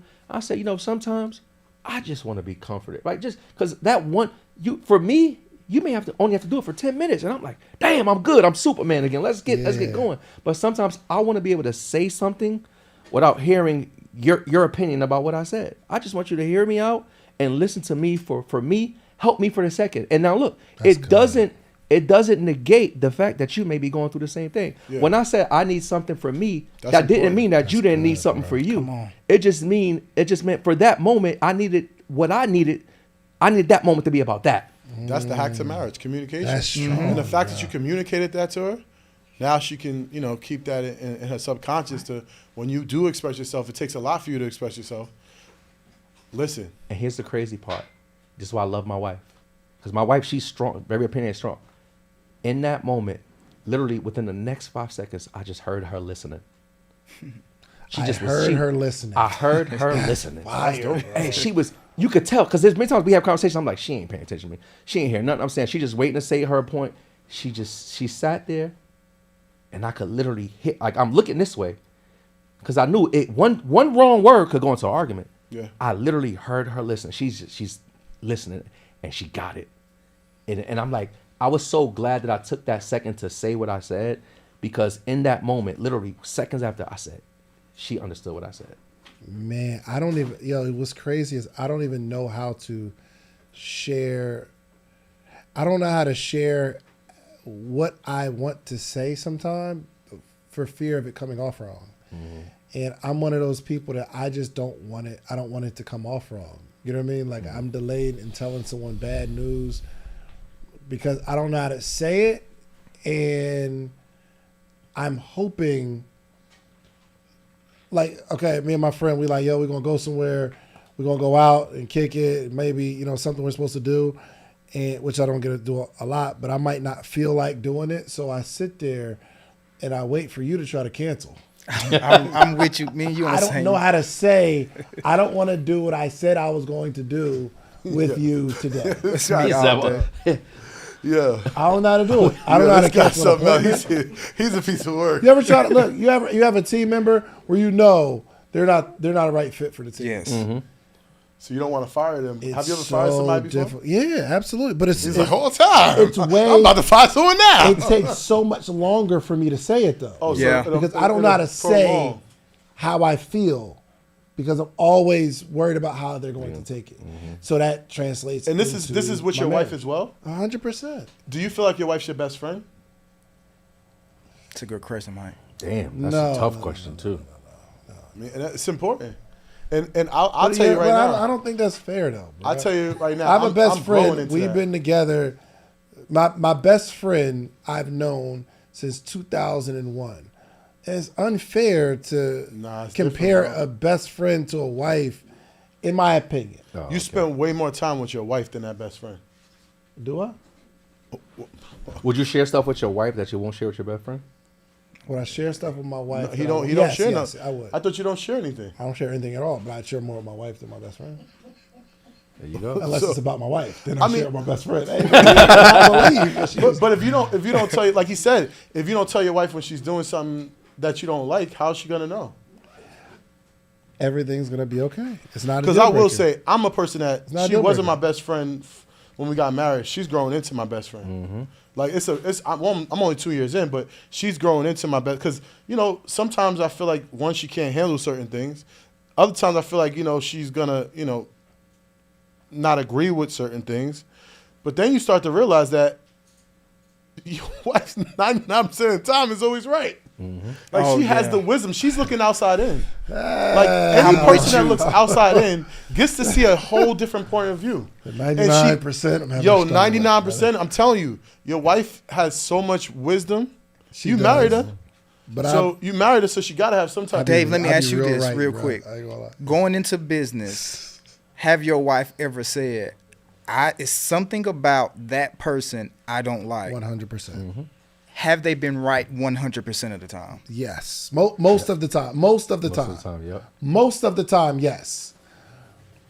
Especially earlier in our marriage, if it had to do with a woman it's not a feeling that something's wrong there. That is a feeling of, I think a lot of women are territorial. Where it's like, I don't like that person, da-da-da. And if it's an attractive woman, most of the times it's not accurate. But we don't really deal with that anymore. Right. So for me, But for the most part, generally, yes. my wife say it's something about him. Yes. I don't know what it is, but something is off. Yeah. And then they end up being right 100% every time. right. And then I say, man, you've never been in entrepreneurship. You don't know this. You don't know that. You're looking at it from a different lens, a different perspective. You don't understand what I see. Well, what do you see? Then I can't explain it. Well, I see just they're flawed in their character. Not saying they've done anything wrong thus far. And then time goes on. She was right. And then I have to go and say, Baby, you were right. Yes. right. Because you got to think, when you watch a basketball game, it's easy to analyze that basketball game when you're watching it. But when you're in the game, you're making decisions that like you wouldn't have normally made if you were looking outside of it. And that's what your wife has the front row seat to your life. Let's get his best friend thing out. I want to get back to this though. Your wife your best friend? My wife is 1,000,000% my best friend. And she Your wife's your best my friend? wife is my best friend. My wife grew into it though. Single? Your wife your best? I know your wife's your best. Y'all dress up together. Y'all be wearing the same outfits and stuff. Y'all be That's a having good a post. time. Should your wife be your best friend? Yeah, I don't know if I subscribe. It just seems unfair, bro. Man, I don't know. Every My wife has every important decision that you make, your wife is involved with. This is true. For sure. How is that? That has to be your best friend. Even when or you if make it's the- not, you have to build that relationship for it to be your best friend. even when you don't know she's a part of the decision, she's a part of the decision. Yeah, for sure. Shit part of everything. Like that's what I said. It's like everything that y'all saying. Like I'm like here, like yup. Because every time my wife says something about somebody, I'm like yup. But that's goes back to what I was like. Man, I work to make my wife life as easy as possible, so she could see things I can't see. Like there's many times that she's like, nah, I don't. I hear you, but I don't think that's the right move. And I'm like, yeah, whatever. But you don't know this. Oh, she knows. Because she has the ability to pay attention to stuff that I can't see, like he just said. Like I'm in the game and she's watching from the side, like, oh, you don't see what's happening. You don't see that back door cut happening on the other side, but I see it. So Yo, my wife is my partner. We're doing life together. My life part. If it was between my wife and my best friend, I'm choosing my wife all day long. But I just feel like I don't know if I can classify my wife. Well, what's your definition of a best friend? I've never defined it. Think about it. If you said it right off the tip of your tongue, what is your definition? I guess it'd be some of the same characteristics. Got my back. We've been through some stuff. I can talk to them without judgment. I think it's some of the same things. Like God forbid, if you get in an accident, who's the first person you call? My wife. If something But great happens, I don't think that if you that hit 1 million necessarily- views, who's the first person you're gonna call? Calling Armani. Armani, we've done it. But also, I'm not like celebratory like that though. When you close on that you just close on a property, right? Well, no, the one we sold months ago. You sold, then aren't you buying? I'm looking at one. Yeah, we supposed to. Well, when close you next sold the week. property and made money on it, Yeah. who was the first person you called? My wife, like, I'm on the way home after the closing. But I mean, seriously, that's the thing. I mean, But I wouldn't call my best friend either. It's not like that's my thing. when you're excited to not, tell somebody stuff, and when you excited to share information, when you enjoy being that person's presence, when the person's not with you, you think about them. Like if you're going to travel and they're not there, and you want to buy something from them because you think that'll be beneficial to them.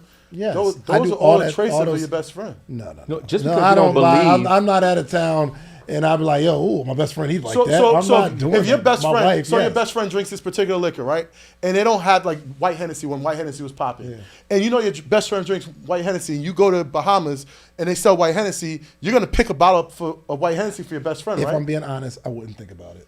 I'd be like, yo, we had a time. Well, maybe you're out not a there. good friend. I'm like, we had a time out there, my boy. Did they have a White Hennessy? Yeah, you should have got me something. You know what? I should have got That's you. what But I they was- say, right? If he tells me to get something on the way back, my best friend, I got you. But I don't. That's what I'm saying. It's so different. What is bro. one thing your wife really loves? My Like wife a loves a thing, not like Perfume? perfume. Yep. So if you've seen the perfume, do you even notice when it's out or not, or no? She You pay loves attention all to- kind of perfumes though. But like one perfume that she really loves. I don't. She likes a lot. She talks about a lot of them. I don't know. Have you ever purchased perfume for her? Yeah. Just because, Mm-hmm. not like on a birthday. Yeah. Mm. Yep. But I'm also one of those people where I don't want to get the wrong thing either. I'd rather us we going out. You like that? I got you, boo. It's possible that she could be your best friend. Yeah, You he just just don't doesn't. define He it. don't know. as it. He You don't know. I it. don't define He it don't know that it. way. Yeah, that's You it. don't know it. You That's yes. I talk to her more than anybody in the world. We share wins together. I know she has my back 1,000% in any situation. She's the closest person to me that I would even think of outside of my mother when she was here. Because growing up, that was the closest person to me. So that is my wife today. But I just don't see it as comparing a wife to a I best was your friend. best friend. Look at that last I comment. want you around Oh all my the gosh, time. here we go. It's your best friend. Hold on. Are we on? I'm not gonna read it out loud. Where are we at? You talking on YouTube? On YouTube. What, Dave isn't giving no effort. Yo, your comments is mean, man. What's going on with your comments, Hey, man? because this is a safe space to share what's on your mind. I mean, I And- think it is. I think it is his best friend. It's just he just defines it differently. Yeah. Well, I mean, but you can't, because I don't call my wife my best friend, we can't say that I'm not giving effort. Let me ask you a question. Maybe has best friend always been something outside of like? So it's like no, that's not my family. That's my best friend. You know, that's not my partner. That's my best friend. Like, does best friend mean? Does the best friend has to be like a friend, an actual friend to you? I Can a think best so. friend only be a friend? Yeah. How do you have a best friend that's not a friend? You get what I'm saying? Because my wife is my best friend. So if I was to talk to Michael and I say, hey, I would never introduce, hey, Michael, this is my friend. This is my wife. Yeah. But my wife is also my best friend. So I'm looking in that situation. I could say, you know what? Hey, you my wife now, so you're not qualified to be my best friend because you a wife. Yeah. So I got to get me a best friend. I wouldn't put it that Is that way. two Like you're different not you know what I'm saying? qualified to be my best Not- friend. Is my wife my friend? Yes. Is my wife my partner? I wouldn't classify my best friend as my partner in doing life together. We are on this journey together, and we are going to fight hand and foot through this life. You know right? also what I'm just thinking about? Maybe I just don't say it the way I'm just thinking more of like, is the only reason she's not your best friend is because she's your wife? Well, look at this, because you met her and you got married in 6 months. Yes. So how much of a friendship was developed in that 6 months? It was a Were you always courting her? always cool. You never really got to like, kind of like, enjoy her as just like a person, or was it always dates? I enjoyed her. Yeah. But that I've enjoyed my wife. You know what I mean? But I don't know from day one. They say the enjoyment goes down after marriage. Is that true? No. But what I'm saying, if you ask her, so the person in the chat said Dave gives no effort because I don't call my wife my best friend. But my wife would say, I'm giving effort. What does giving effort look like? Well, I don't get silent and shut down as much as I used to. That's me giving effort because that's hard for me. So I'll block off days to make sure we spend time with the family. That is me giving effort. When I first met her, I'm grind. I built a t-shirt brand called Sleep is for Suckers. We grind, we work. Yeah. So somebody else's view of, he don't call her his best friend. I made this post, and it was so funny. I was talking about how I proposed to my wife, and it wasn't on one knee. There was no flowers. I was leaving my best friend's house, and we were walking Old out. best friend, ex-best friend. We were walking out. Changing the mindset. I don't know if it was the drinks or whatever. I remember it was raining that day, and actually her sister was with us. Her sister gets in the car, and I was like, "Hey, you want to get married?" Like, just say that? Yeah, just like that. Very casual. That's how you did it? That's how I did it. That's almost like a... So I So was like recanting the story on. How did she social media. respond? She was like, "Really? What do you mean? What? She's like confusion. Like, really?" I said, "Yeah. You want to get married?" When did you know you wanted to marry her? It was a couple days before, and I was actually talking to my best friend. I was like, man. No point intended. Ever since he's saying Ever since you met his best friend, that's still right? his best friend. I said, man, I think I'm going to marry her, bro. And he was like, word? I was like, yeah. Was you scared on the ask? No. You weren't scared? Scared of what? He asked, but like to me, you asked the way you. You know what? You- Because if you that's get his down on personality, knee, you It was couldn't. raining outside. The embarrassment. It was a light drizzle. It was like The embarrassment wouldn't have been bad for a no in that sense. It wouldn't have been. You want to get married? No. And the way he asked, That's what I'm saying. he asked it so. Hey, you want to get married? And she says, no. Yeah, I was thinking the same thing. You know what I'm saying? Like, I'm joking. No, but no, this There was like like he's no always been protecting himself. Exactly. He's That's protecting what I himself. mean. He doesn't put himself Stuff out out there. there. And that's why he doesn't release his feelings because and this is a part of him protecting himself. If he would have made it a spectacle and got down on one knee, you would have felt like you gave someone permission to embarrass you or to hurt you. And it's probably harder for can you take to that. do that. So therapy, take man. it. You're protected. Your communication is very protected. So am I a bad person for me being the way I am? No. So my point is, when I made that post, they was like, "Oh my gosh, you put no effort into the proposal." My reply was, "Well, I put all the effort into the marriage. That we together 5-6 years. Come on now. Yeah. She will tell you that I'm one of the best things that ever happened to her. She's one of the best things that ever happened to me too, because I'm growing, and you can't force me to be a person that shares feelings when I haven't done it for 40 years. So when we say effort, my wife will every now and again, she'll be like, "Oh, you working on that." I haven't given my wife the silent treatment in at least 12 months, at least. Oh, you good at that too? The silent I'm treatment? real good at that. Oh, That's what? my- Oh yeah, that's my the. joint. What? I invented that move. Oh, you good at that move? Oh my gosh. How long would you go? Oh, days. Wow. And she'll say, I mean, it's not like I won't say, if you want something to eat, I'm like, yeah, what you got? All right, cool. But she knows there's a thing here. Yeah. But That's me. I'm just one of them people, bro. I just feel like if you're upset, if I'm upset, if I speak to you when I'm upset, I just think that it's not going to be a good situation. yeah. So let me calm down. I mean, that's the normal thing, right? You know what I'm saying? That's how I think too. But now it's getting you when therapy, because this is what I'm in now. Therapy now, I'm learning to getting tools to help me with when I'm upset or when I'm to be able to articulate my thoughts during the time I'm upset. So everything goes back to therapy, bro. It is crazy. You said that like when you say we went to therapy. This is right before we got married, which is crazy. Like literally right before we got married, before I proposed to her, and I said I hate therapy. I don't know why I'm here. I'm just here. But I learned one thing. I got one thing in therapy that changed my entire life, my marriage and everything. And I'll give it exactly what it was. I told her, we were having a conversation, and I said something about flowers. And I'm like, I hate flowers. I don't understand the point of flowers. I buy flowers. Within an hour, the flowers is dead, et cetera, et cetera. And she said to me, it's not about what you feel about flowers. It's about how it makes your partner feel when she receives them. And I said, That's good. I said to myself, so what if you just apply that to everything? And I literally, from that moment, I started doing things not based on how it made me feel or what I cared about, but how it made my wife feel. And I started putting more intentions onto the things that I did for my wife. And in turn, it made me a happy person. Come on. And I realized that sometimes, we like marriage is the exact opposite of what you think it is. It's not about you, I'm just not happy. It's realizing that you find happiness in making your partner happy.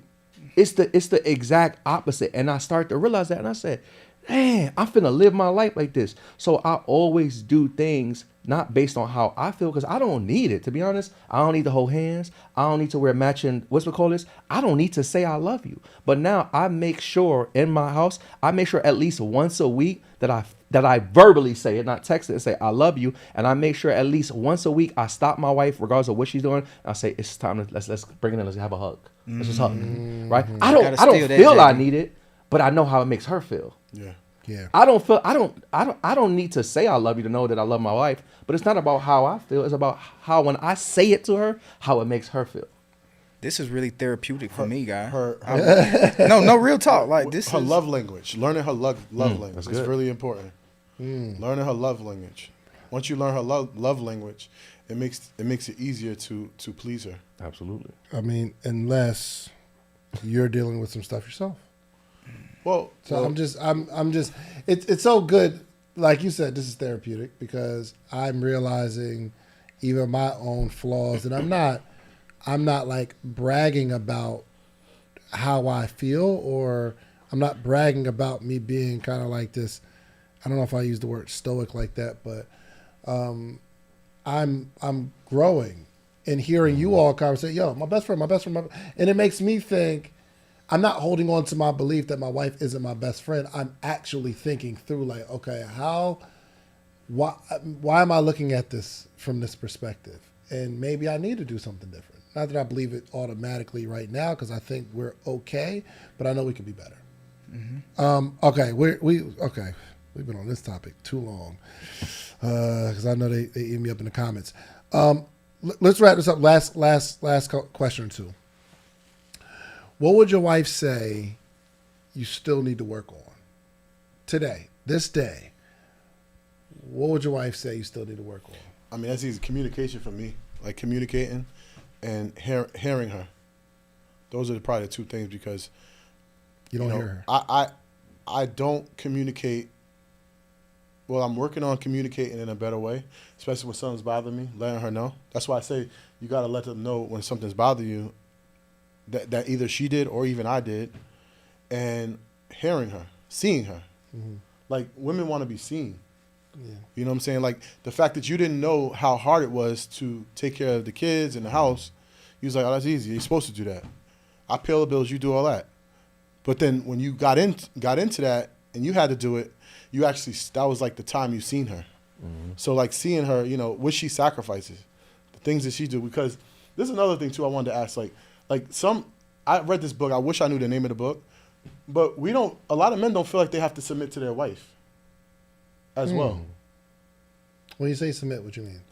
Submit to my wife. Like, I'm submitting to you. Just like, you know, people be laughing and say funny, you know, I'm my wife's BITCH and stuff like that. But the reality is, like, sometimes you have to sit down and let her do what she needs to do. Or you know what I'm saying? Like, she has to be, you know, a decision maker, or she has to lead in certain things.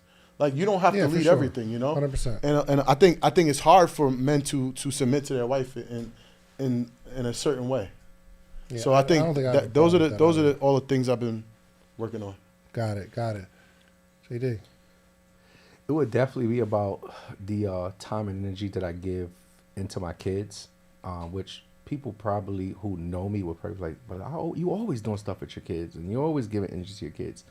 But I think my wife wants me to participate more in there, because I can be present, but am I really? You know, like, I'm there. If I'm at the game and I'm at the game, but hey, I'm on a quick meeting real quick. Am I really at the game? You know what I'm saying? So it's just like, I know it's been a common theme. I think I've got to a place where, for most of her needs, I'm pretty much, I've gotten a lot better with that. But I think the one thing that she would say, hey, you still need to work on, is that energy and effort that you put into your business, into everything else. I need you to actually put that into the kids, not just being there, but like just being present. Yeah. Yeah. I got you. What does that work look like? It's really, when it goes back to like when I was saying like making the hard decisions, it's really what I'm working for. It's exactly that. But I understand that in life, like, there's seasons. And I just understand that if I can just do what I need to do and accomplish these goals I need to accomplish in 2026, it'll free up my time to where I don't have to be taking a call while I'm at my son's basketball game or while I'm at the practice. I can be fully present there. And I told her, I said, the other day, no, my goal is to be able to just put the phone down, put everything down, and be able to sit with my son and just play video games for a day. Like, I would just love to do that, right? And I feel like I'm getting there, but I know, like, right now, I have to make the decision, but I do also understand the end goal. I understand what the results look like, and that's always been. I'm not the person that say something, I'm not going to do it. Like, when we had this conversation next year, you're going to see exactly what I said I was going to do. I did it, and this is the result of it. I've always been that way. Like, I'm going to go hard and get exactly what I want. So for me, the work looks like just continuing what I've been doing and doing things that, you know, which is a lot. I've been hiring a lot of people. And you know, like I was Dion, my boy, one of my mentors. He like we do these 5-day events, and he's like doing a lot of the meetings. He's doing a lot of it. And I said, well, I hired these people to do that. He said, well, you'll probably convert more if you was doing it yourself. I said, I understand that, but that's not my end goal. I said, I'd rather them get in the game right now. I can lose. I'll sacrifice the money right now, but they're going to get better. And eventually I'm not going to have to give that my time. Smart. But if I keep doing it, I'm going to always have to be there. But that's not my goal. I moved to Atlanta because I said, by the end of 2026, I finna have this time. I want to have that time freedom, right? Because people talk about freedom. You got time freedom and financial freedom. Most people who got the financial freedom, they ain't got the damn time freedom. Mm-hmm. But having time freedom and financial freedom at the same time, that's real freedom for me. Yeah. And that's what I'm looking for. Well said, dog.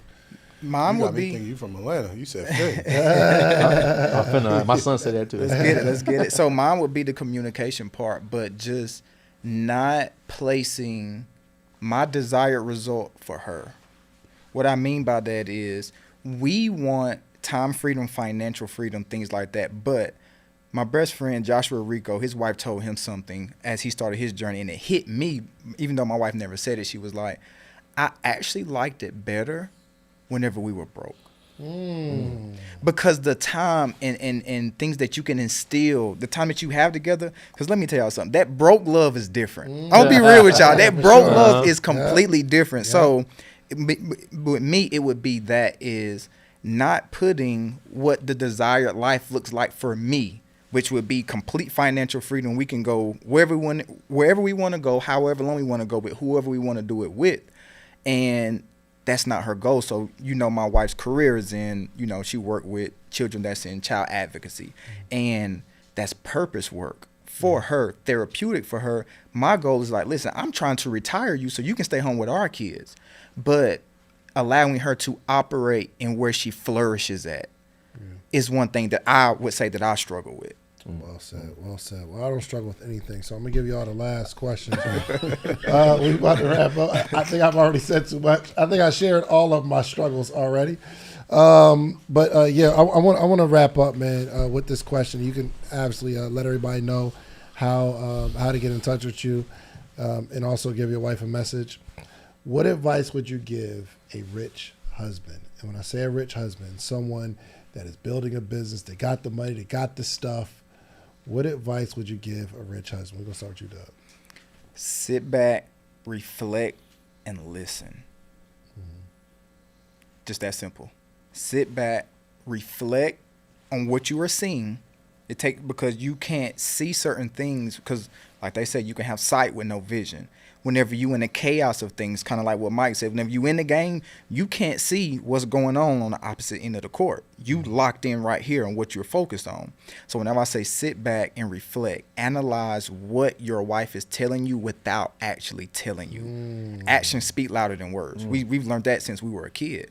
So whenever you sit back and reflect, you'll be able to get different things that you would have never taken away if you were locked in and you trying to do this and bills paid. Why we talking about this? Why do you want to sit down and budget if the bills on auto pay? I'm so confused by that. So sitting back, reflecting, and just analyzing in place and listening to what they have to say without them saying it. Well said. Let everybody know how to get in touch with you. Then give a message to your wife in front of all these people. At Dub Washington on all social media platforms. And I would say to my most beautiful, amazing wife, without you, there is no me. You made me a father.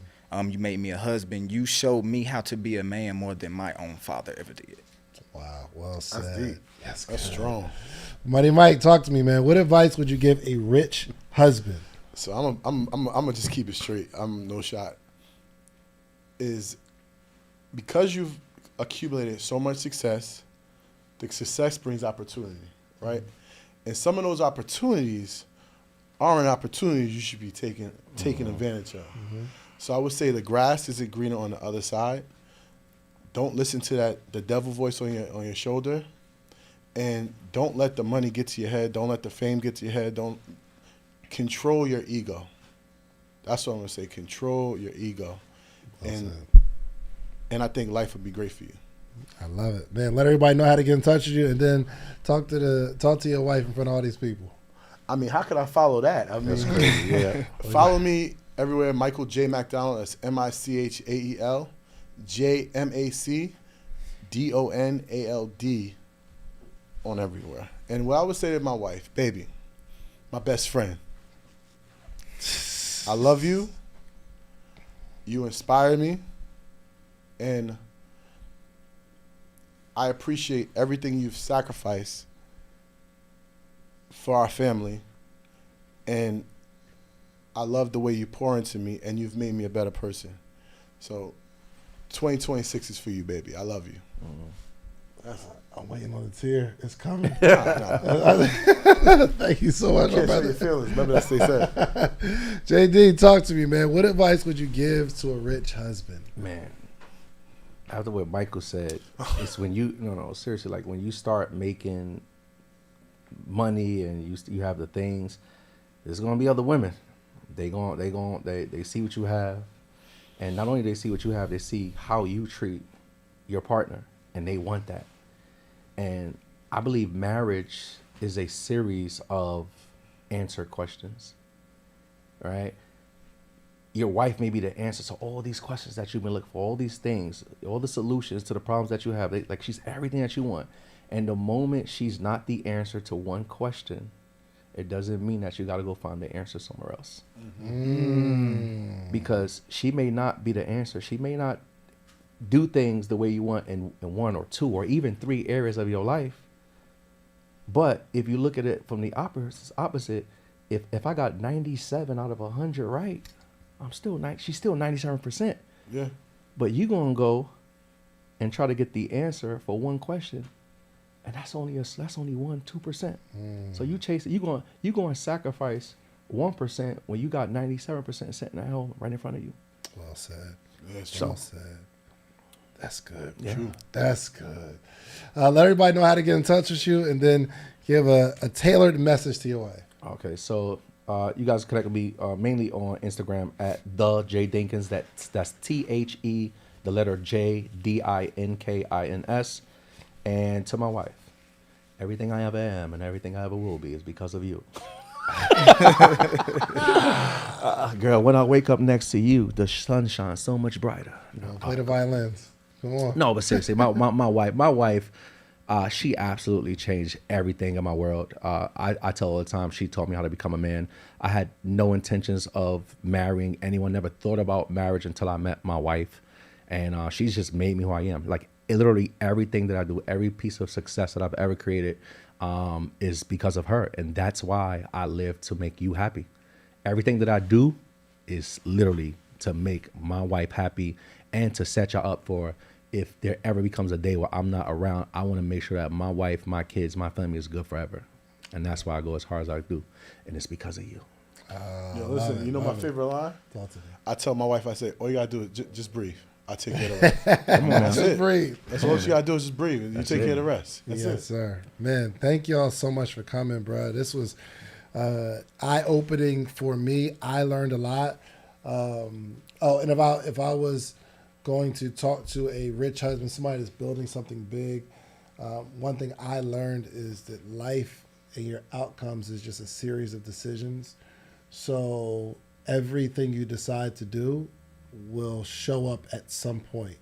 So if I got this fear that my kids won't rock with me like that, bro. I know some people where their kids grew up and they don't rock with their parents. Mm-hmm. Yeah. But I believe that's a part of decisions that we made along the way. Like the decision to go out and get the bag. Let's go get another X amount of dollars. Let's miss everything because I'm building something for you. And if it takes 10 years, 15 years, 20 years, and you finally get there but lose your kids, I promise you'll probably want to give the money back. Right. So that's what I would say to someone that's building a dream.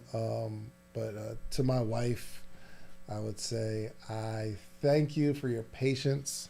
I am broken in so many ways. And she's just patient. I know she's listening to this.